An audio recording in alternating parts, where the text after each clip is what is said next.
Maganda at sexing babae si Diana. Ang kanyang kagandahan ay naging daan kung bakit pansinin siya sa kanilang paaralan. Halos lahat ng lalaking madadaanan niya, otomatikong napapalingon sa kanya. Sino ba naman kasi ang hindi titingin? Kahit na hindi humuhugis ang kanyang katawan sa uniforme, kitang-kita ang kanyang alindog sa mukha niya pa lang. Lalo na ang mga tingin niya na para bang makalaglag ng brief sa mga kalalakihan. Sabi nga ng ibang lalaki, para siyang anghel na bumaba sa lupa. Napaka-perpekto kasi ng mukha ng babae. Matangos ngunit maliit ang ilong. May kasingkitan ngunit katamtaman lamang magmula sa labi kahit walang lipstick. At kahit hindi hawakan ang labi niya, makikitang malambot iyon na tila ba hindi pa nadadampian. Ang taglay na kagandahan ng babae ay ginamit niya kapag meron siyang lalaking gustong makuha. Lingid kasi sa kaalaman ng lahat. Si Diana may itinatagong kahiligan. Sabi ng iba, mahilig ang babae sa mga gawaing mapusok. Hindi lamang halata sa kanyang mukha dahil mukha siyang inosente. Ay, ang ganda-ganda ko talaga. Nasa loob ng sasakyan ang babaeng si Diana habang nakaharap sa maliit na salamin. Makailang ulit nang napatingin sa kanya ang kanyang driver. Nahalata namang naaakit kay Diana. Kuya Rov, maaga mo kong sunduin mamaya. May gagawin ako. Sige po ma'am. Mas matanda lamang sa kanya ang driver niya ng 3 taon at dahil ayaw niya sa pangit, gwapo ang kinukuha niyang driver. Para kasi kay Diana, mas gumagaan ang araw niya kapag nakakakita siya ng gwapo. Bumaba na si Diana ng sasakyan. Napatingin sa kanya ang ibang estudyante na pumapasok sa gate. Sa 4 na taon niya sa paaralan na yun, nasanay na lang din siya sa paulit-ulit na eksena. Para siyang artisang pinagtitinginan at giningitian ng mga tao. Nang pumasok na siya ay naglalakad siya sa hallway. Nakita niya agad ang isang lalaking estudyante na halos 1 buwan niya nang minamasdan. Nakukuha kasi ng lalaking yun ang kanyang atensyon dahil nga werdo at kakaiba ang lalaki sa paningin niya.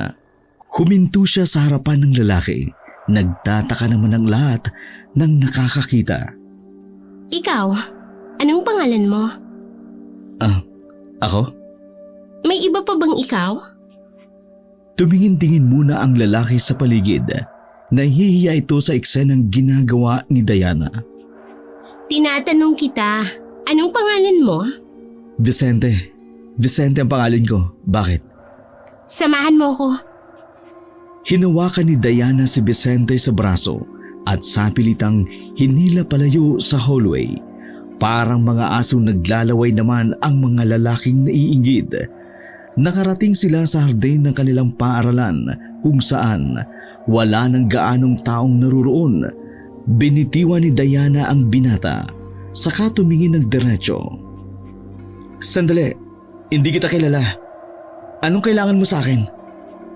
Unti-unting lumapit si Diana sa binatang si Vicente. Tila ba naakit ito, ngunit hindi iyon tumatalab sa binata. Ang weird mo. Ikaw lang yata ang hindi tinatalaban ng kagandahan ko sa school na to. Anyway, mas okay na yun para makapag-focus tayo sa study. Study? Anong ibig mong sabihin? May nag-recommend sa akin na friend ko. Sabi niya, matutulungan mo raw ako sa mga subjects ko. Matalino ka raw eh. Nag-tutor ka ba? Magpapa-tutor ka sa akin? Ikaw? Bakit? Ayaw mo ba? Hindi naman. Pero bakit ka magpapa-tutor sa akin? Bobo ka ba? Naningkit ang mata ng babae habang si Vicente naman parang nahihiya pa. Sorry, lahat kasi nang nagpapa-tutor sa akin talagang mababa ang utak. Pero hindi ka naman siguro ganun. O baka naman estudyanteng tamad ka lang. Ano? Papayag ka ba? Kasi kung hindi, edi hahanap ako ng iba. Marami akong dapat na ipasa. Payag na ako. Pero Kaya kitang bayarin ng maayos. Huwag kang mag-alala. hindi yun ang iniisip ko. Saan naman tayo mag-aaral? Kung sa library, maraming distraction doon. Masyado ka kasing sikat sa school na to eh. Sa bahay, every after class, sasama ka sa akin pauwi sa amin. Ipapahatid na lang kita kapag pauwi ka na. Sige na, aalis na ako. Naiwang nakanganga si Vicente habang kikay namang umalis ang babae, bitbit ang kanyang mamahaling bag. Nagaling pa sa ibang bansa. Mayaman ang pamilya ni Diana. Ang kaso nga lang, nasa Europa naman pareho ang kanyang mga magulang. Nag-iisa lamang siyang anak, kaya wala siyang ibang kasama sa bahay, kundi ang mga kasambahay lang din. Mabilis na lumipas ang mga sandali. Tumunog ang bell, hudyat ng pagtatapos ng klase. Paglabas pa lang ni Diana, nakita na agad niya sa gate ang lalaking si Vicente. Talagang inaabangan siya nito. Tara, Sandali lang. bakit? Ayaw mo? Wala kasi akong pamasahe. May sasakyan ako. Tara na. Parang alalay na bumuntot si Vicente kay Diana, papunta sa paradahan ng sasakyan. Pagdating nila doon, nakaabang na ang lalaking si Rube. Nakabukas na rin ang pintuan ng sasakyan. Ma'am, iba na naman yan ah. Pabiro lang ang sinabi ni Rube, pero mukhang nainis ang babae. Anong tingin mo sa akin? Low class? Kilala mo ko. Mga gwapong dinadala ko sa bahay. Tara na. Pangit ba ako? Hindi sumagot ang babae. Nauna na rin itong maglakad. Inirapan na lang ni Diana ang binatang si Vicente.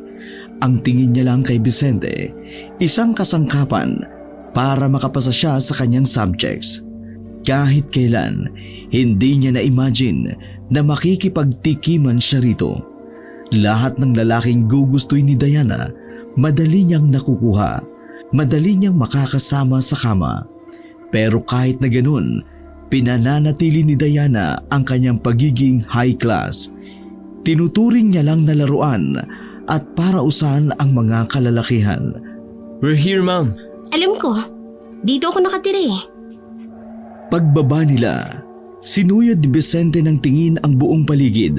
Namamangha ito, parang nakarating na kasi sila sa probinsya. Marami kasing puno at parang ang bahay lang ni Diana ang naruroon sa lugar na yun. Grabe, dito ka nakatira? Ang layo naman, mahigit 1 oras din yung biyahe natin. Daldal mo. Sumunod ka sa akin. Hindi maiwasan ng binata ang mamangha sa laki at ganda ng bahay. Nagiging ignorante na ito nang hindi nito namamalayan.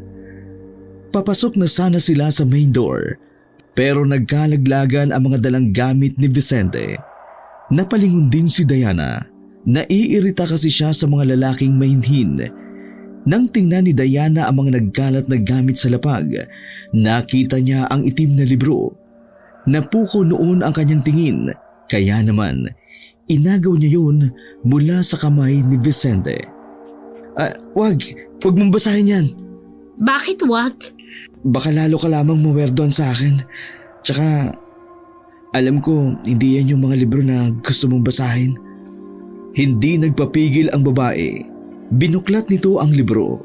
Sa unang pahina, nakita ni Diana ang pamagat na Aswang sa Probinsya. Hindi na nito binasa pa ang sumunod. Sinarado na nito ang libro at hindi ibinalik sa lalaki. Kunin mo to sa akin kapag tapos ko ng basahin. Teka, nagbabasa ka niyan?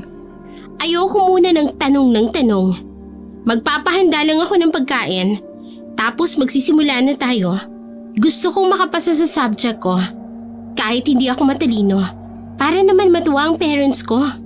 Kapag nangyari yun, mas malaki ang ibabayad ko sa'yo.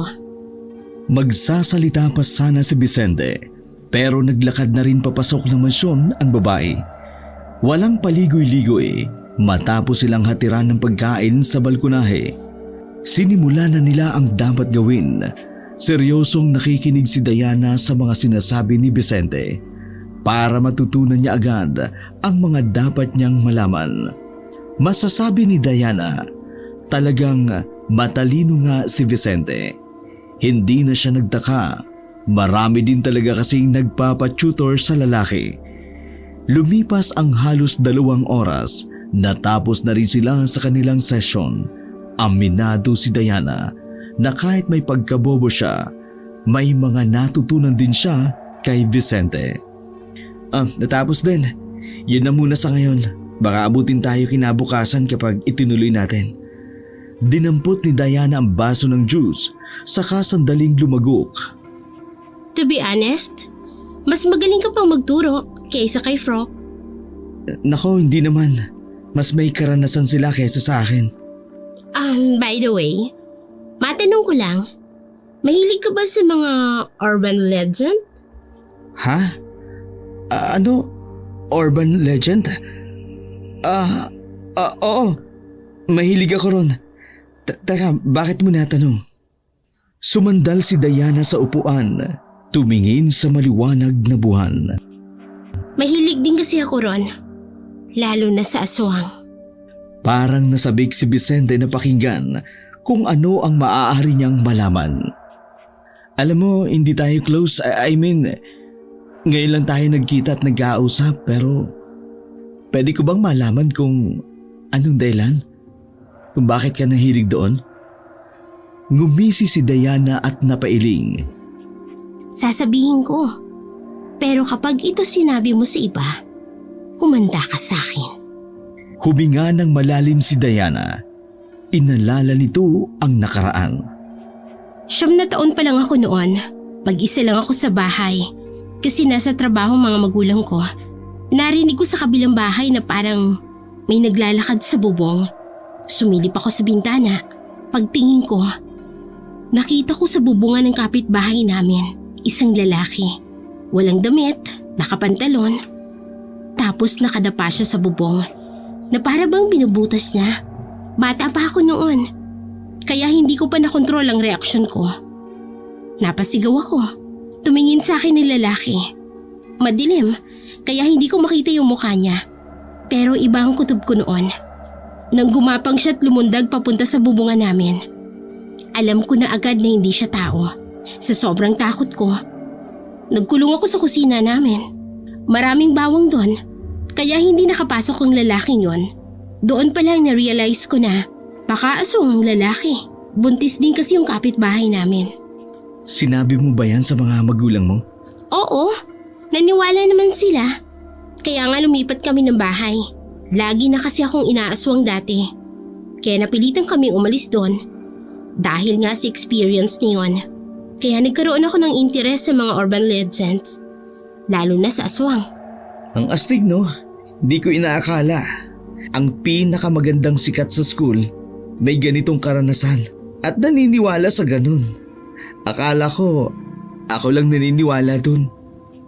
Natawa na lang ng mahina ang babae. Sa isip-isip niya, ayos din naman palang kausap si Vicente sa ganung bagay. Ikaw, anong alam mo sa aswang? Umupo ng maayos si Vicente at bumelo. Marami silang uri. Tik-tik, wakwak, manananggal, abwak, basta marami. Pero ang mas nakatatakot, yung tik-tik. Kasi ang mga tik-tik, madalas sila nagkakagusto sa mga magagandang katulad mo. Baka nga tik-tik yung nakita mo nung bata ka pa eh. Tinatakot mo ba akong weirdo ka? Hindi naman. Huwag kaya kitang ipahatid pa uwi para maglakad ka palabas ng village namin. Para malaman mo kung totoong may aswang. Malay mo, may aswang dito sa amin. Huwag na. Sa tipo ng area niyo dito parang may aswang talaga rito. Takot ka pala eh. Tumayo si Diana nang makitang may pumasok na gwapong lalaki sa kwarto nito. Diyan ka lang, may gagawin lang kami. Ibibigay ko sa iyo ang bayad ko kapag natapos na kami. Anong gagawin niyo? Hindi na sumagot si Diana. Isinarado na lamang nito ang pinto ng balkonahe. Nakita na lang ni Vicente mula sa salamin na naghahalikan si Diana at ang gwapong lalaki sa silid. Sabi nila walang boyfriend to. Sino yun?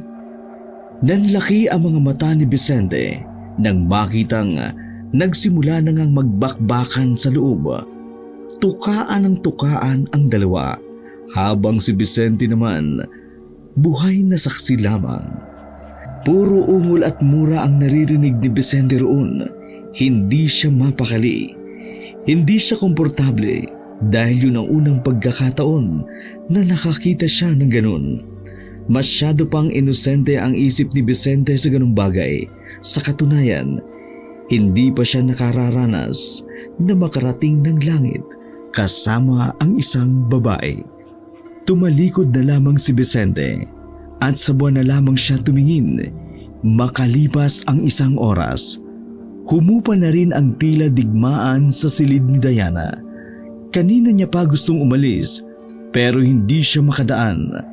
Mga ilang sandali lang, muling nagbukas ang pinto ng balkonahe. Bumungad si Diana na nakatapis lang ng kumot habang ang lalaki naman kaswal lang na lumabas ng silid na parabang walang nangyari. Ito na ang bayad ko. Sabihin mo kay Kuya Rob, ihatid ka hanggang sa inyo. Pambihira ka naman. Hindi mo naman nasabi na mag-aanuhan kayo ng boyfriend mo. Sana pinalabas mo muna ako. Kunwari ka pang hindi gusto yung mga nasaksihan mo. Sige na. Aalis na ako. Hoy! Araw-araw mo akong tutulungan. Baka nakakalimutan mo. Oo na. Oo na. Maputi din si Vicente kaya kitang-kita rin ang pamumula nito. Natawa na lang din si Diana. Muling huminga si Diana sa kanyang pagkakahawak sa kama. Sobrang gaan talaga ng ganyang pakiramdam kapag may naikakama siyang lalaki. Pinikit ni Diana ang kanyang mga mata. Hindi nito namamalayan nakatulog na pala siya sa sobrang pagod. Nagising si Diana dahil sa malamig na hangin nagmumula sa nakabukas na balkonahe. Nagtaka ang babae. Sa pagkakatanda kasi ni Diana, naisara niya na ang balkonahe na yun. Bakit pa nakabukas ito? Kainis naman. Ang lamig-lamig eh. Walang kasuot-suot ang babae na bumangon. Kampante siyang wala namang makakakita sa kanya. Kahit pumunta pa siya ng balkonahe. Dumungaw siya roon, wala namang katao-tao. Pero nang nagbalik na siya at isinara ang balkonahe, nakarinig siya ng sitsit. Agad na nagtayuan ang kanyang mga balahibo. Natatakot kasi siya tuwing nakaririnig siya ng sitsit. Ganun na ganun ang narinig niya noong inaswang siya noon. Mabilis siyang pumasok ng silid. Nagmamadali siyang nagbihis. Kinuha niya rin ang cellphone. Tinawagan ang kanyang driver na si Rob. Kuya Rob, pakitingnan nga sa labas kung may ibang tao. Lumabas ng silid ang babae. Nakasalubong niya ang lalaking si Rob sa hagdanan. Ma'am, wala naman. May nararamdaman ako kanina. 3:00 na po ng madaling araw, ma'am. Wala na pong gising. Tulog na po ang mga kasambahay. Tayong dalawa na lang po. Hindi pa nakontento si Diana.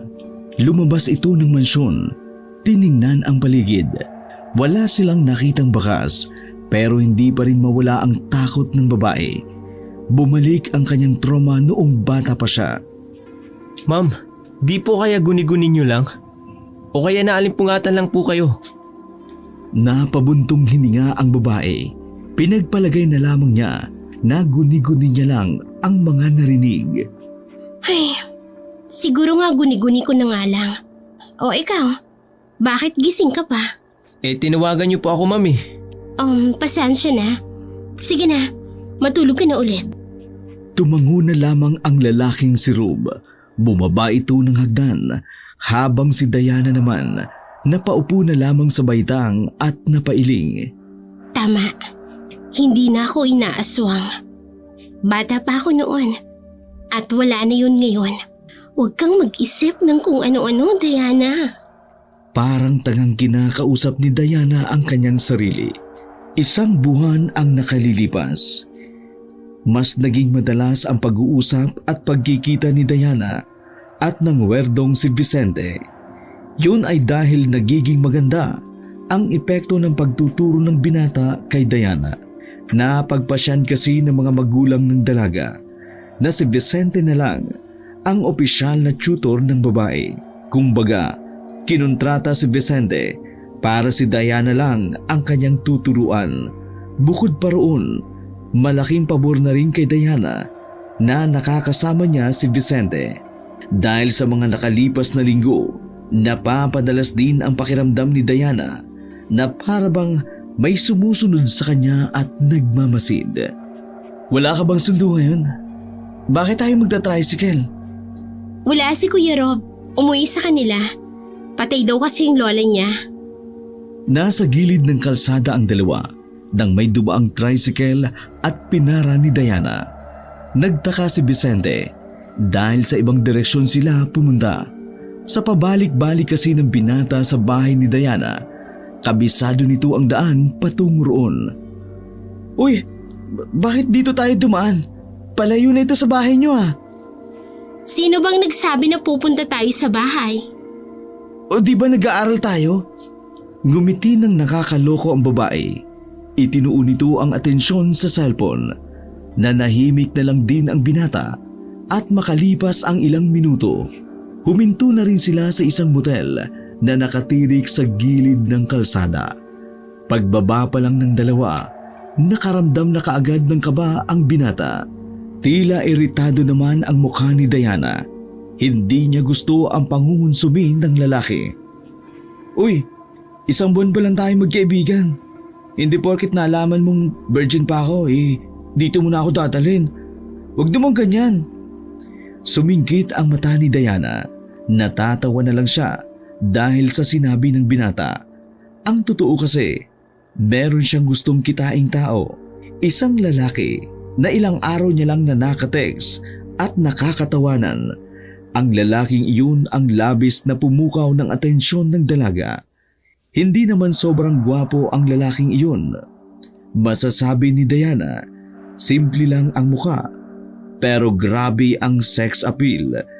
Kahit alam pa niyang mas matanda sa kanya ang lalaki ng halos 2 dekada. Ano bang tinitingnan mo sa cellphone mo? Kanina ka pa tingin ng tingin dyan. Pinakita ni Diana ang larawan ng isang lalaki na parabang nasa 45 ang edad. Malinis at mukhang disente ang nakita ni Vicente sa screen.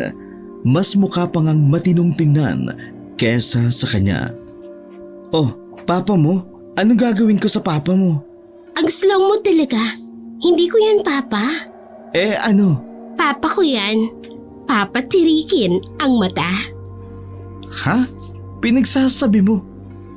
Hindi ko alam. Pero iba ang dating niya sa akin.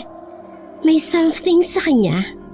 Malalaman ko yon kapag nasa loob na ako ng motel na yan. Ibig mong sabihin, makikipag-anuhan ka sa ano na yan? O bakit? Masama ba? Uy, parang tatay mo na yan ah. Ano ka ba?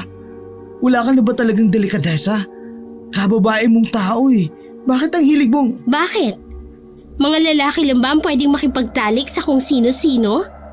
Hindi ba pwedeng gawin din yun ng isang babae? Malamang hindi. Babae kayo. Dapat iniingatan nyo ang puri ninyo. Hindi yung kung sino-sino lang sumasakay sa inyo. Ano ka ba, Pok? Pok-pok! Yan ba ang sasabihin mo? Hindi ako ganun. Ginagawa ko ito kasi hinahanap-hanap ito ng katawan ko. At kahit na ganito ako, hindi naman ako kalad ka rin. Marunong akong pumili ng lalaki na alam kong hindi patapon. Kahit pa, hindi ka ba nahihiya? Baka kung ano sabihin ng iba. Alam ba nila? Ikaw lang naman ang nakakaalam. At saka, teka nga, bakit ka ba nakikialam? Tutor lang naman kita. Sino ka ba? Ito naman, tutor lang ba talagang tingin mo sa akin? Oo. Ano pa ba dapat? Akala ko kasi itinuturing mo na rin akong kaibigan. Ako kasi, ganun ang tingin ko sa'yo ngayon. Pasensya ka na. Hindi pala tumugma. Umirap na lamang si Diana Ayaw niya kasi ng drama sa buhay. Hanggat maaari, gusto niya lang ng chilang na buhay. Huwag kang lumagpas sa kung ano lang dapat na meron tayong dalawa. Huwag mo kong pakikialaman sa mga gusto ko. Sige, magmula ngayon bahala ka na. Aalis na ako.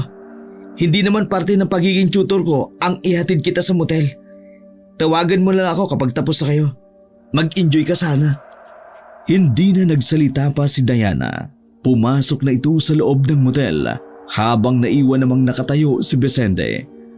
Bago umalis si Vicente, naramdaman niyang parang may kumukulo sa kanyang belt bag. Nang buksan niya iyon, naalala niyang dinala niya pala ang langis ng kanyang lolo Ampio. Ang langis na yun daw ang nakakadetect kung may aswang nga sa paligid.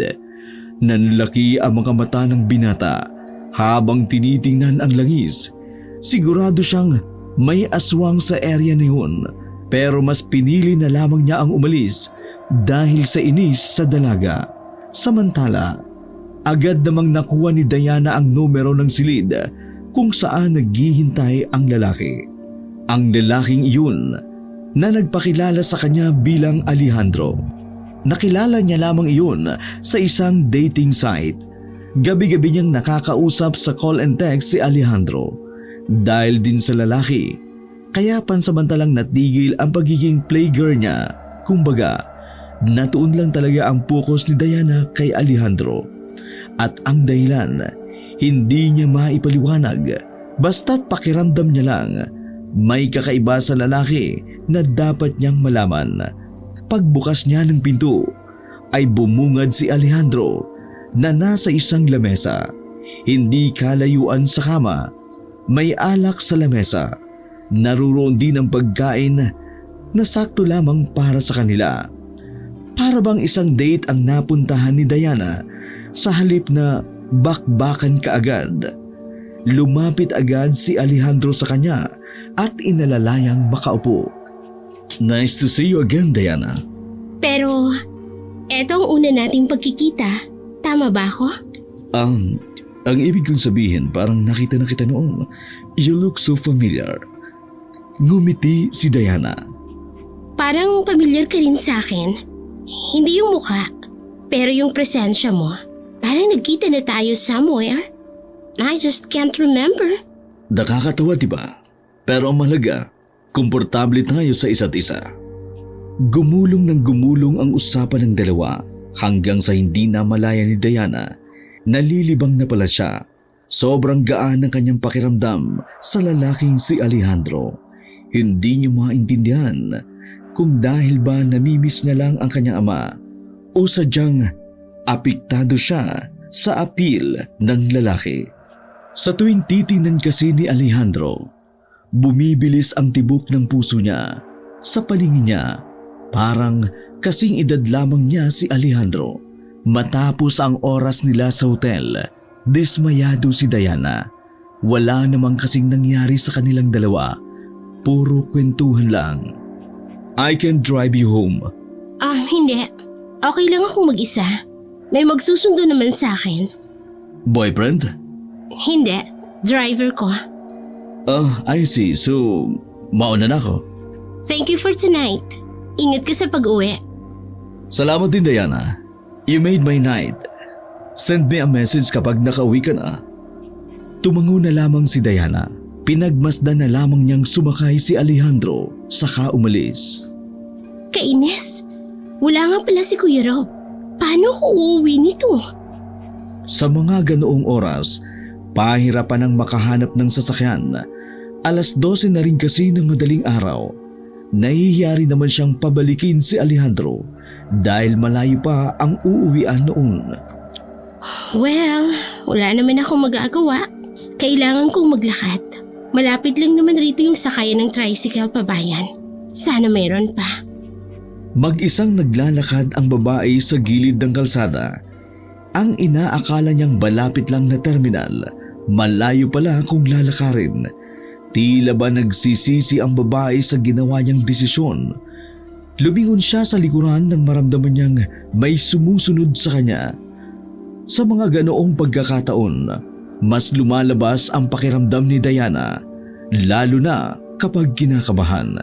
Dinukot niya sa bag ang ballpen na maaari niyang ipangsaksak dahil sa kaba, para bang wala ng espiritu ng alak sa kanyang katawan. Kinakabahan si Diana noong mga sandaling iyon.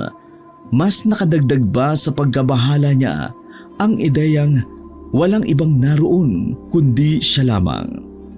Kung sino ka man, pwede kitang pagbigyan. Huwag mo lang akong saktan. Nilakasan na lamang ni Diana ang loob na sabihin iyon. Sa isip-isip niya kasi, baka may manyakis na nakasunod sa kanya. Nang wala namang tumutugon, nagmamadaling maglakad na lang ang babae. Halos matapilok pa siya dahil sa taas ng kanyang takon. Makailang ulit na rin siyang napalunok. Kahit hindi siya paladasal, bigla na lamang nakabisado niya ang ama namin. Kung sino-sinong santo na rin ang kanyang tinatawag.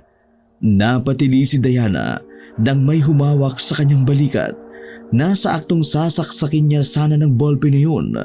Nang mapagtantong si Vicente pala iyon, agad niyang pinagpapalo ng kanyang shoulder bag ang lalaki sa sobrang inis. Walang hiya ka? Tinakot mo ko eh. Ano bang ginagawa mo? At bakit mo ko sinusundan? Aatakihin ako sa puso dahil sa'yo. Galing ako sa bahay niyo. Ang tagal mo umuwi. Kaya binalikan kita rito. Nag-alala kasi ako eh. Hindi ka nagre-reply. Pero pagpunta ko ng motel, wala ka na daw dun. Kaya dito na ako pumunta. Naisip ko kasi baka naglakad ka since wala ka namang masasakyan. Pero hindi kita sinusundan ha. Kaya nang matanaw kita, tumakbo agad ako. Hindi mo ko sinusundan. Patago-tago ka pa nga. Uy, hindi ah. Nung matanaw kita, lumapit ka agad ako. Bakit naman ako magtatago? Hindi ikaw yung nakasunod sa akin? Meron ba? Kanina, ramdam ko. Alam mo kanina bago ako umalis, may aswang sa area ng motel. Napahaplos ka agad ng braso si Diana. Sa halip na humupa ang kaba niya dahil sa kasama niya, parang mas lalo pa yatang lumala. Aswang? Paano mo nalaman na may aswang doon? Imbento ka ha? Inilabas ni Vicente ang langis na nasa garapon. Pinakita lang ito ng lalaki kay Diana. Salubong naman ang kilay niya nang hawakan yun. Ano to? Bagoong alamang? Baliw, langis nga yan. Kapag may aswang sa paligid, mga 10 metro ang distansya, kukuluyan. Yan ba yung nabanggit dun sa libro na binasa ko? Tumango si Vicente bilang pagsang-ayon. Pero parang imposible na may aswang sa motel na yun. Ano yun, naka-check-in? Utak mo talaga may ubo. Tara na nga, baka mamaya niyan may aswang din sa kalyang ito. Naglakad na ang dalawa paalis. Alerto lamang sila sa kanilang dinaraanan. Dahil kahit pa may mga poste naman ng ilaw, hindi pa rin sila kampante. Paano ka pala nakabalik? May sasakyan akong tricycle. Ibinaba agad ako sa kaligitnaan lang, kaya tinakbo ko na lang pabalik ng motel. Dapat hindi ka na bumalik. Bukas na lang tayo mag-aral. Ngumisi si Vicente na parabang nainsulto ito. Hindi naman yun ang iniisip ko.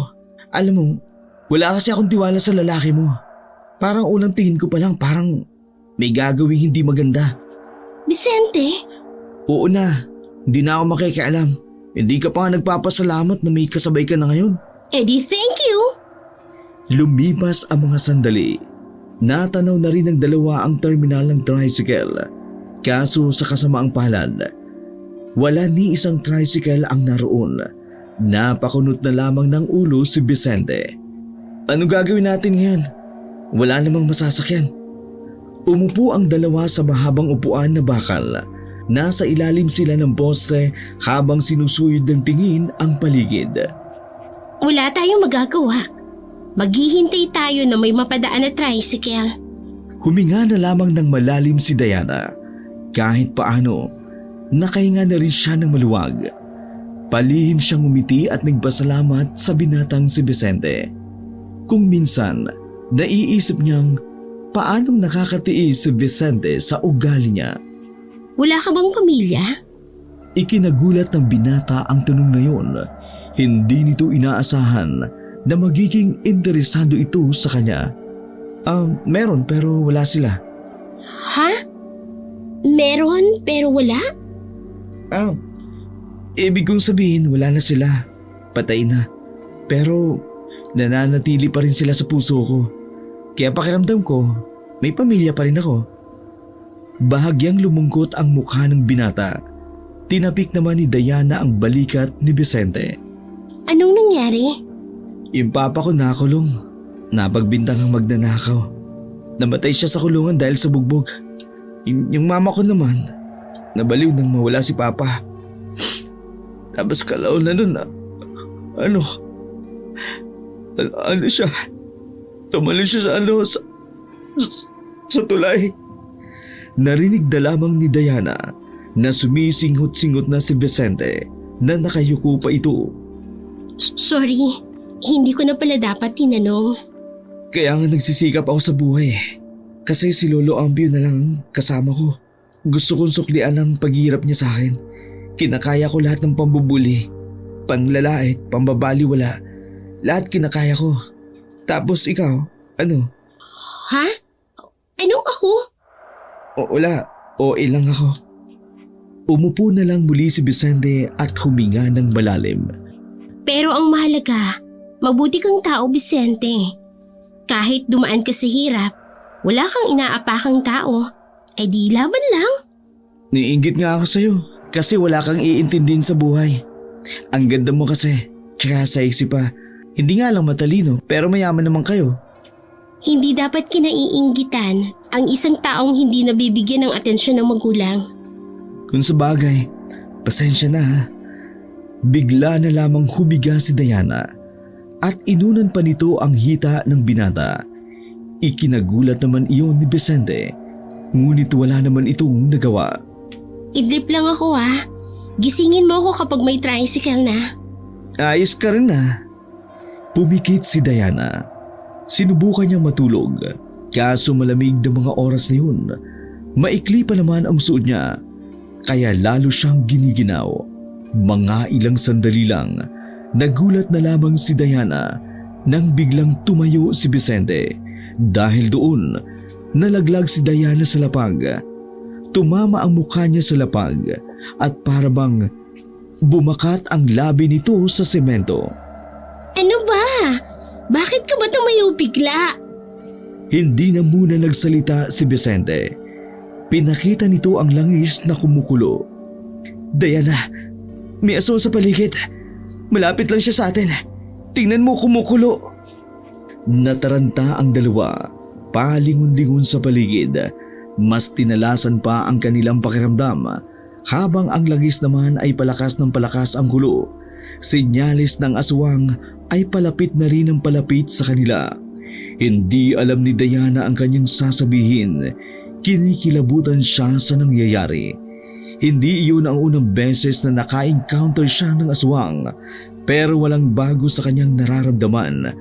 Kahit hindi na siya bata, sobra pa rin siyang kinikilabutan. Dito, tago! Hinila siya ng binata papasok sa isang maliit na waiting shed na naharangan ng mga pinagtagpi-tagping plywood. Huwag kang maingay. Tahimik lang silang nakatago noong mga sandaling yun. Maya-maya lamang, naramdaman na lamang nila na tila mayroong dumating. Narinig nila ang mabibigat na yabag. Hindi nakatiis ang dalawa. Marahan silang dumungaw. Nakita nila ang isang lalaki na walang damit pang itaas. Nakapantalon lamang ito ng maong at nakapaa. Ganun na ganun ang nakita ni Diana noong siya ay bata pa. Malakas din ang kutob niya na yun din ang nakita niya ng mga puntong yun. Parehong-pareho kasi ang representasyon ng nararamdaman niya. Nang lumingon sa direksyon nila ang aswang, ay dali-dali nilang binawi ang pagdungaw. Naramdaman na lamang nila na unti-unti nang lumalapit ang aswang sa waiting shed. Sa sobrang kaba, magkayakap na lamang ang dalawa. Pero hindi tumigil ang aswang sa paglapit sa kanila. nang may mapadaang truck sa kalsada. Nalaman nilang umalis na ang aswang nang hindi na kumulo ang hawak ni Vicenteng langis. Wala na. Hindi na kumukulo. Wala nang aswang. Wala na nga. Mukhang kailangan na nating umalis dito. Dali-daling tumakbo ang dalawa papuntang kalye. May nakasalubong silang isang jeep. Agad nila iyong hinarang. Galit ang matandang driver dahil ayaw nilang tumabi. Kung hindi kayo tatabi, aba, sasagasaan namin kayo! Tay, pwede po ba kaming makisakay? Sige na po. Wala na kaming masakyan eh. Emergency lang po. Gusto nyo ng emergency? Magkaka-emergency talaga! Kapag sinagasaan ko kaya, umalis kayo dyan sa daraanan ko! Halos maputol ang ugat sa liig ng matanda sa kasisigaw. Pero wala itong nagawa. Nang ipakita ni Diana ang kanyang dibdib, natulala ang matanda. Tila natunaw ang galit nito at unti-unting umarko ng ngiti ang muka. Nako, sige na. Sakay na. Manyakis pala tong matandang to eh. Sumakay na ang dalawa sa likuran ng jeep. Palingon-lingon pa ang matanda kay Diana. Pero pinagsabihan naman ito ni Vicente. Nakarating sila sa bayan ng ligtas. Sa lugar na iyon, marami-rami ng tao. Gawa ng sa palengke nga pala ang destinasyon ng matanda.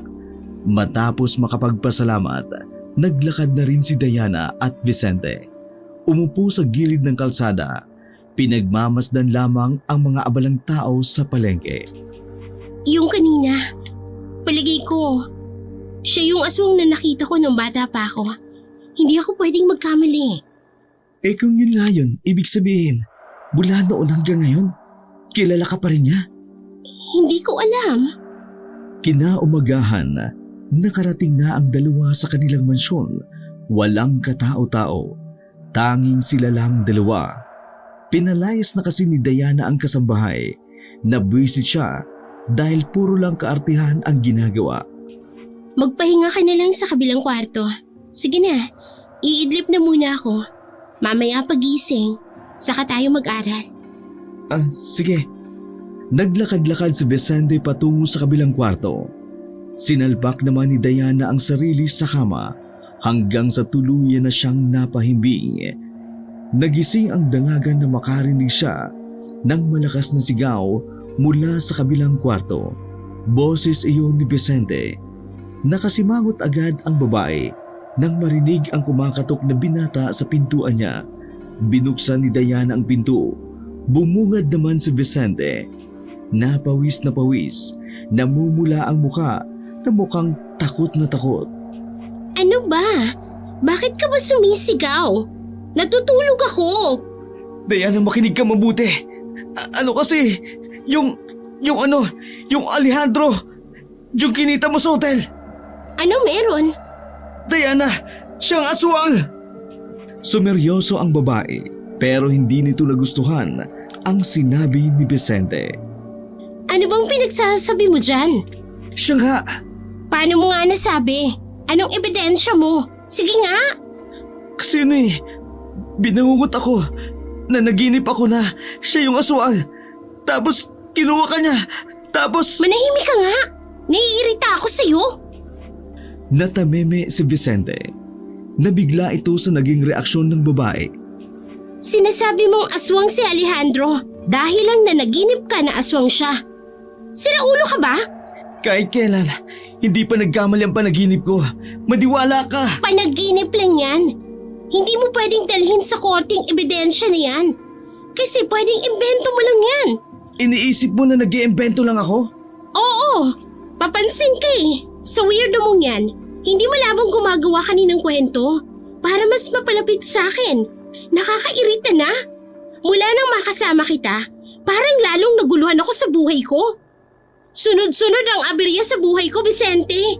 Tapos ngayon, nakita mong masaya ako kay Alejandro, gagawa ka na naman ng kung ano-anong kwento. Napaka-sincere ng tao. Hindi mo kasi matanggap na kahit nasa 40s na siya, mukha pa siyang bata kaysa sa'yo. Ikaw? Pangit? Ganun ba? Nerd? Word? Badoy! Corny! Yun bang sasabihin mo? Sandaling natahimik si Diana. Magkasunod na bundong hininga ang kanyang pinakawalan. Concern lang naman ako sa'yo eh. Kung ayaw mong may pangit na concern sa'yo, napakasimple lang naman eh. Sirain natin ang kontrata sa tutoring ko sa'yo. Burahin natin ang isa't isa sa mga buhay natin. Alam mo, kasalanan mo rin to eh. Tahimik lang naman ang buhay ko nung wala ka. Tamang pasok, uwi, kain, nood, tutor sa mga bubong estudyante. Tapos tamang nood ng bold. Pero isang araw lumapit ka sa akin. Parang laruan mo lang akong kinuha.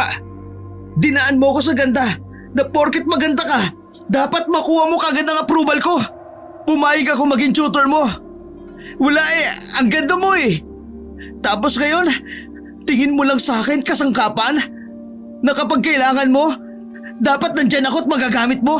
Naging tao ako habang pinakikisamahan kita. Trinato naman kita ng tama.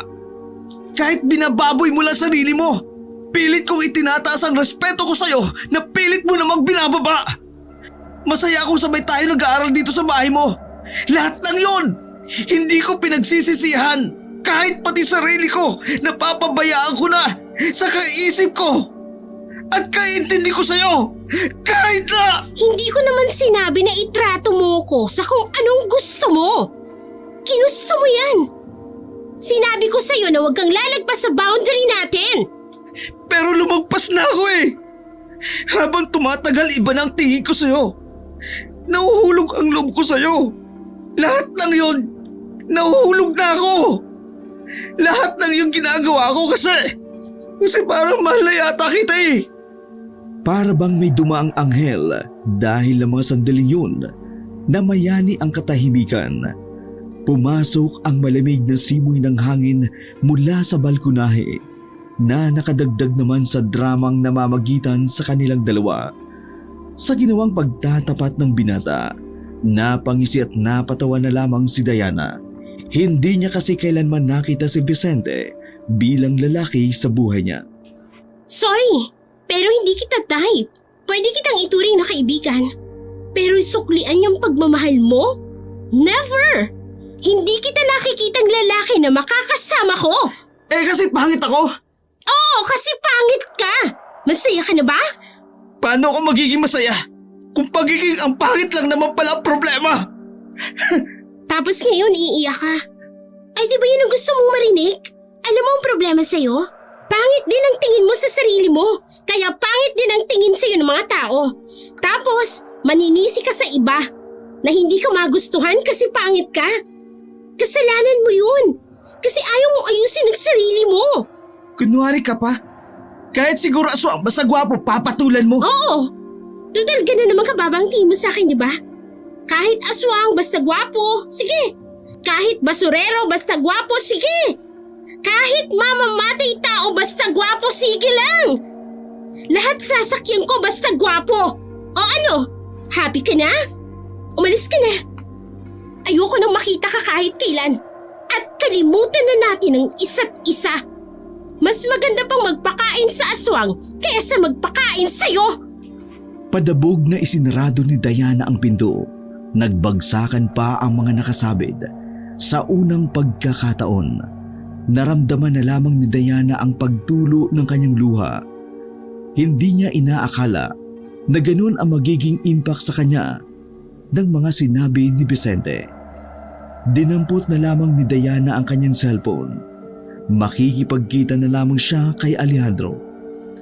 Pagdating ng tanghali, umalis siya ng mansyon. 12:00 na nagkita sila ni Alejandro sa plaza. Hindi siya pumasok noon para lang makipaglandian. Gusto niyang libangin ang sarili niya para lamang makalimot. 4:00 na ng hapon, niyaya ni Alejandro si Diana sa bahay nito. Agad din namang pumayag ang dalaga nang hindi man lang nag-iisip. Mag-isa ka lang dito? Kararating lang ng dalawa matapos ang halos 1 oras na biyahe. Medyo nakaka-relax ang lugar na yon dahil puro puno ang nasa paligid.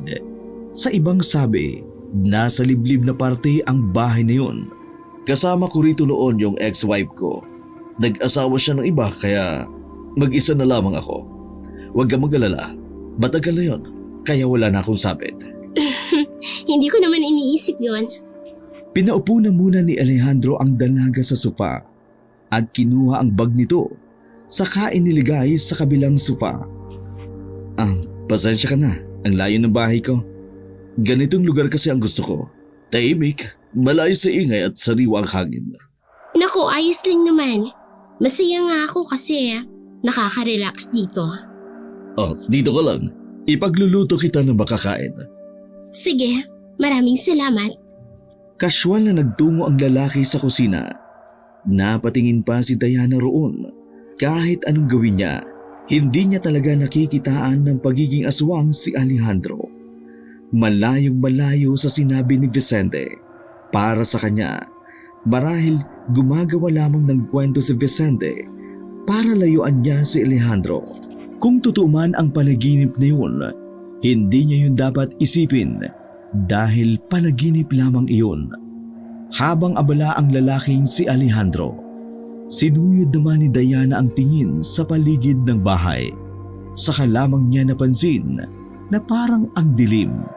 Hindi dahil sa walang ilaw o mahina ang liwanag, kundi dahil na rin sa mga disenyo ng bahay na halos lahat ay kulay itim. Napukaw ang atensyon ni Diana sa isang maliit na ribulto na nakapatong sa antigong lamesa sa gilid. Ang maliit na ribulto na yon ay may pakpak, sungay at kakaiba ang pagkakahulma ng mukha. Ang weird din pala ng taste ni Alejandro sa interior design. Siguro dahil may edad na din siya. Bumalik na rin siya sa sofa. Ang lahat ng kanyang napansin ay pinagsawalang bahala na lamang niya. Hindi na siya nag-isip ng kung ano-ano pa dahil katwiran niya sa sarili niya. Naroon siya para makapag-relax at para na rin mailabas ang init ng katawan. Kalahating oras na ang lumilipas. Natapos na rin ang niluluto ni Alejandro. Sabay na silang kumain sa lamesa. Graduating ka, di ba? Oo. Ang bata mo pa. Pero bakit interesado ka sa akin? Malapit na ako mag-50. Mas may bata pa naman dyan, di ba? Sawa na ako sa mas bata. Gusto ko namang makatikim ng matanda. Kakaiba ka rin ah. You're so wild. Napangiti na lamang si Diana. Hindi pa nakakalimang minuto'y nakaramdam na si Diana ng pagkahilo. Doong una, inakala niyang lumilindo lamang. Pero pagtingin niya kay Alejandro, lumalabo na ang kanyang paningin. Alejandro, anong nangyayari sa akin? Diana, ang sabi ko naman sa'yo last time, nice meeting you again. Nagkita na tayo noon. Naguguluhan ang babaeng si Diana ng mga sandaling yun. Naaanigan niya pa na parang nakangiti ang lalaki. Hindi malaman ni Diana ang dahilan. Wala siyang nakikitang pag-aalala sa mukha ni Alejandro kahit nahihilo na siya. Sa wakas, hindi na narinig ni Diana ang sinabi ni Alejandro dahil tuluyan na siyang nawala ng malay. Wala nang kaalam-alam ang dalaga kung ano pa ang mga nangyari. Basta't nang magising siya, nasa isang silid na siya ng maraming rosas.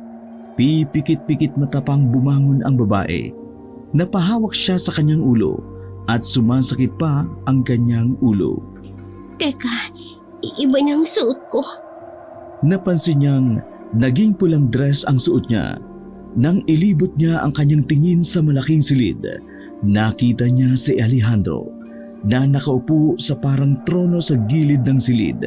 May hawak iyong wine glass na may alak na amoy ubas.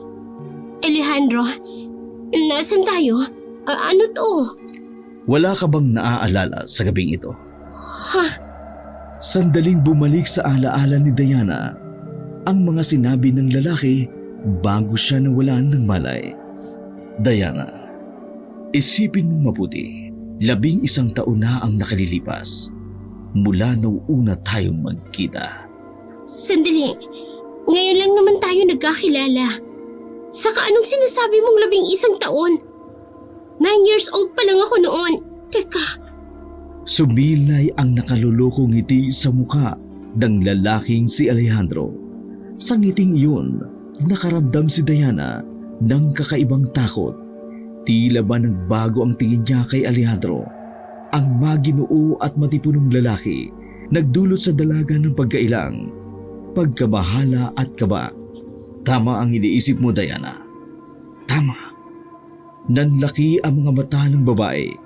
Tinangka niyang tumakbo, ngunit nadapa lamang siya dahil nakakadena ang magkabila niyang paa. Sorry. Nakalimutan ko palang nakakadena ka pala.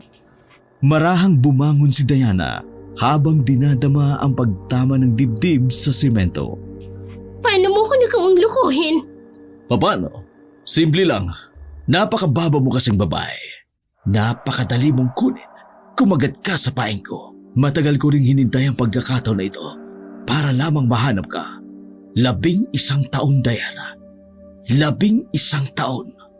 Sabihin mo, ikaw ba talaga ang aswang na nakita ko noon sa bubungan ng kapitbahay namin? Tumayo si Alejandro, lumapit sa babae. Hinaplos nito ang pisngi ng dalaga. Ako nga, wala nang iba.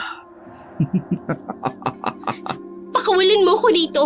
Hindi na ako interesado sa'yo. Kahit kailan ayoko makipagbakbakan sa kama sa isang aswang. Oops, wag mong sabihin yan. Matagal ako naghintay. Kaya wag mong sasayangin ang lahat ng ginawa ko. Wala ka namang ibang gagawin. Kung hindi, ang magpaanak sa akin. Kapag nangyari yon, magkakaroon tayo ng isang magandang pamilya.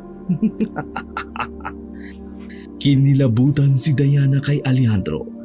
Hindi niya inakala na ang lalaking nais niyang matigman. Ito pala ang aswang na matagal nang naghahanap sa kanya.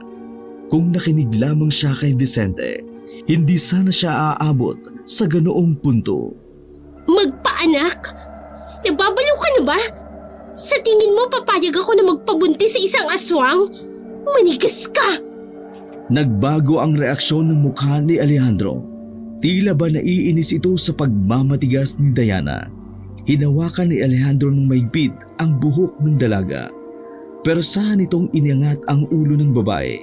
Saka ipinakita ni Alejandro ang pagpapalit ng kanyang itsura. Nanginginig sa takot si Diana dahil sa humahabang tenga at dila ni Alejandro. Nakakakilabot din para kay Diana ang pulang-pulang mata ng lalaki. Aswang! Aswang ka nga! Itiwan mo ko! Nagpupumigla si Diana, ngunit masyadong malakas si Alejandro. Hawak-hawak ng lalaki ang braso niya. Napasigaw na lamang siya nang makaramdam na may humahagod na dila ng aswang sa kanyang pisngi. Maraming salamat. Kung hindi kita nakita sa bintanang yon, marahil walang saysayang buhay ko ngayon. Hindi! Ayoko sa'yo! Kahit kailan hindi ako papayag na makasama kang aswang ka! Mas pipiliin ko pang mamatay kaysa magkaanak sa'yo! Mas pipiliin ko pang mabaog kaysa makabuo ng isa na ikaw ang ama! At sinong gusto mo? Yung kaibigan mo yon? Siya ba? Gusto mo bang patayin ko na lamang siya? Ilalabas ko ang lamang loob niya at ibibigay ko sa'yo! Nang sa ganun, wala nang maging hadlang sa pagsasama natin! Nababaliw ka na! Totoo nga na ang mga aswang, sira-ulot mga baliw! Pero bago yun, gusto kong gawin muna natin ang matagal ko nang pinapangarap. Ang matikman ka sa kabilugan ng buwan. Lalong nanlamig sa kaba nang sapilitan na siyang itayo ni Alejandro.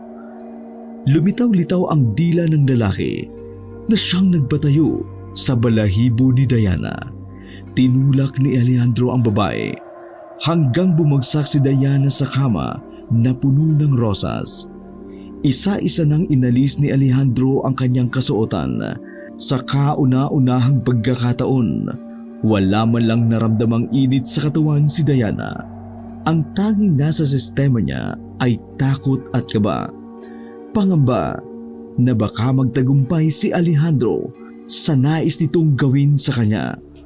Aalisin ko ang kadena mo para naman maipakita mo sa akin na mas wild ka pa sa aswang na katulad ko.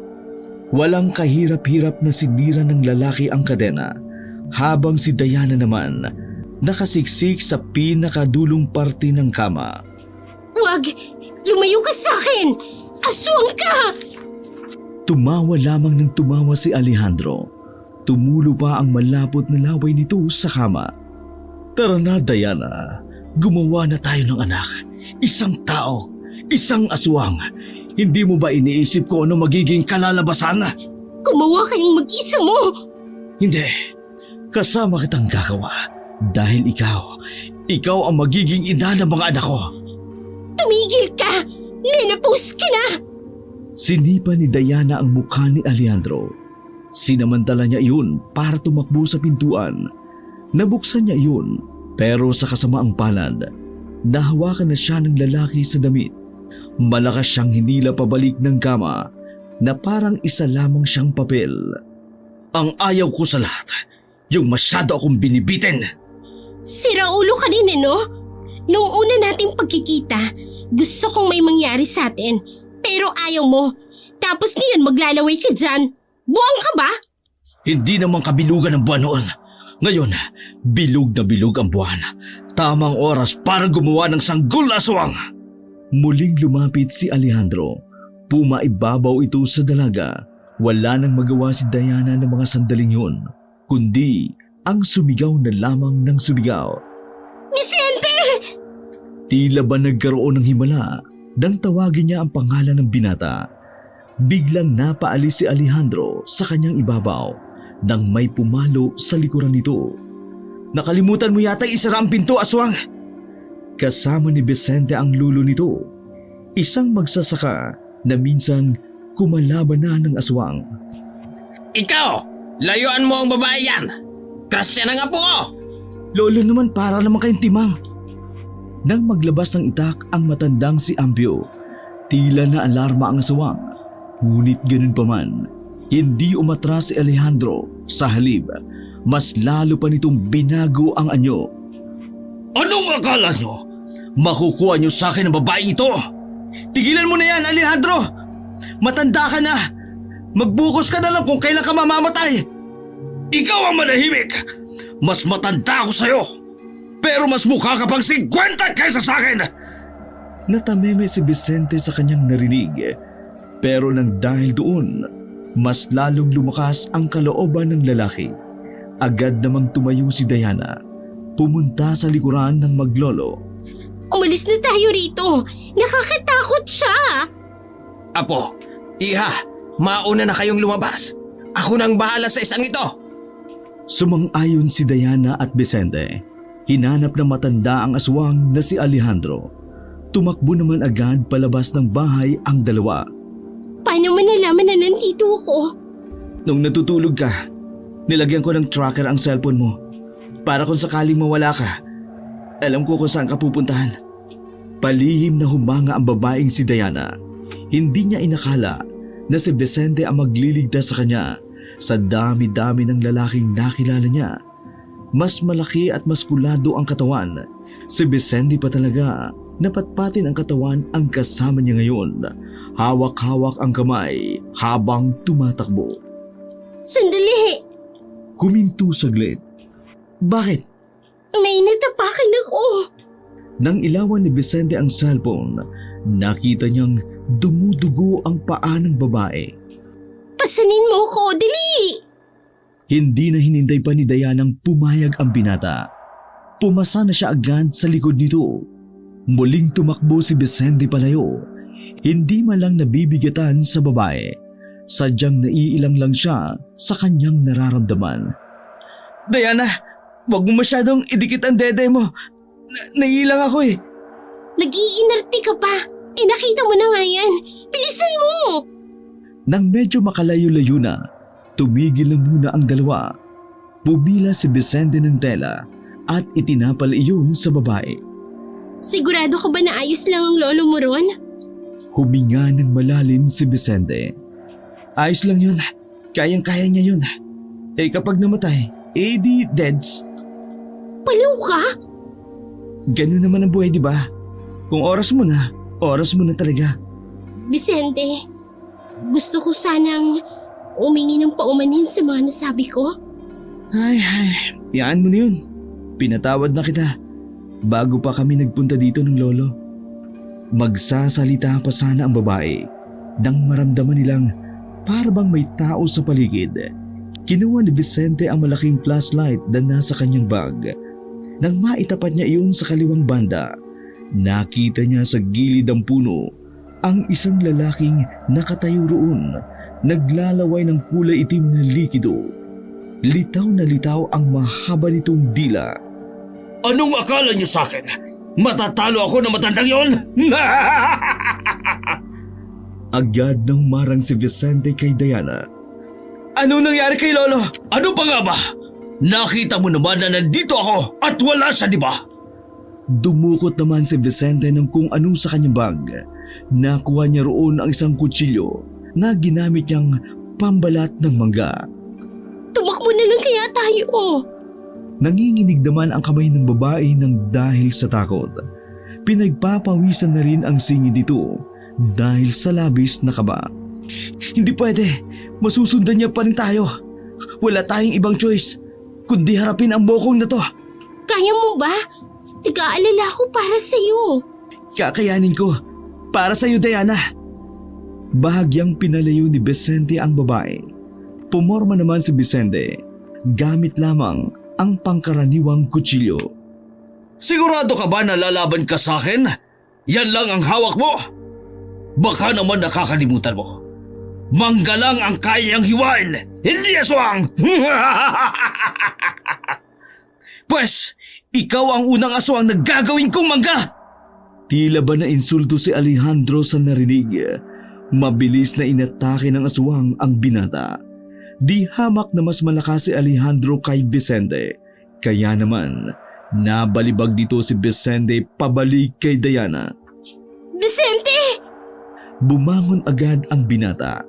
Kahit na masakit pa ang likuran nito. Ayos lang ako. Malayo naman sa bituka. Malayo ba sa bituka? O gusto mo bang ilapit para mas mapadali ang buhay mo? Ikaw lang ang aswang na madaldal na nakilala ko. Buong tapang na umatake si Vicente. Pero dahil wala naman itong kaalaman sa pakikipag-away, napabagsak din ito ni Alejandro. Hindi ka obra sa akin! Lampa! Tinapakan na lamang ng aswang ang ulo ni Vicente habang nakahiga ito sa lupa. Tama na! Ako lang naman ang kailangan mo, di ba? Huwag mo na siyang saktan! Sasama na ako sa'yo! Nakikiusap ako! Noong mga sandaling iyon, wala nang ibang maisip na paraan ang dalaga. Alam niyang sa desisyon na yun, mas malaki magbago ang kanyang buhay. Pero kung yun ang makapagliligtas sa binata, handa na siyang gawin iyon. Nababaliw ka na ba? Huwag kang sasama dyan! Sorry, Vicente. Pero ito na lang ang alam kong paraan para mailigtas ka. Palagi mo na lang akong sinasagip sa maraming bagay. Sa ngayon, ako naman ang babawi. Naririnig mo ba ang sarili mo? Aswang yan si Alejandro! Aswang hindi tao! Aswang! Tama na! Nakakairita kayong pakinggan! Ang dadrama nyo! Diana, halika na't alis na tayo!